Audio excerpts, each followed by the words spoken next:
Hello guys, ഞാനിന്ന് പോകുന്നതേ എനിക്കിന്ന് വോട്ട് ചെയ്യാൻ പോവാണ്. ഞാനിവിടെ UK നോർത്തേൺ അയർലൻഡിൽ വന്നിട്ട് എൻ്റെ ഫസ്റ്റ് വോട്ടാണ്.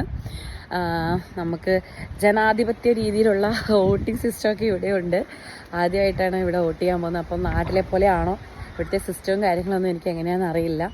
എനിവേ എൻ്റെ വീടിനടുത്തുള്ള സ്കൂളിലാണ് ഇവർ പോളിംഗ് സ്റ്റേഷൻ വെച്ചേക്കുന്നത്. അപ്പോൾ എങ്ങനെയുണ്ട് കാര്യങ്ങൾ നോക്കിയിട്ട് പറയാം.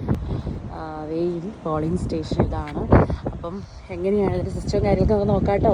ഇതിൻ്റെ ഉള്ളിൽ ക്യാമറ അലൗഡ് ആയിരിക്കില്ല. മഷിയൊന്നും പുരട്ടണില്ല. നമ്മൾ ഈ പേപ്പർ കൊണ്ടേ കാണിക്കുക. പിന്നെ നമ്മുടെ എന്തെങ്കിലും ഒരു ID പ്രൂഫ് കാണിക്കണം. ഞാൻ എൻ്റെ BRP കാർഡാണ് കാണിച്ചത്. അത് കഴിഞ്ഞ് അവരൊരു വാലറ്റ് പേപ്പർ തരും. അതിനകത്ത് നമ്മുടെ നാട്ടിലെ പോലെ തന്നെ എന്താ പറയുക, അതിൽ മത്സരിക്കുന്ന മത്സരാർത്ഥികളുടെ പേരും അവരുടെ വോട്ടിംഗ് ചിഹ്നമൊക്കെ ഉണ്ടാവും. അതിലേതാണോ നമ്മൾ ഇഷ്ടപ്പെടുന്ന മത്സരാർത്ഥി അവർക്കൊരു ക്രോസ് ഇടുക, പിന്നെ ബോക്സിൽ കൊണ്ടിടുക. അത്രേ ഉള്ളൂ പരിപാടി.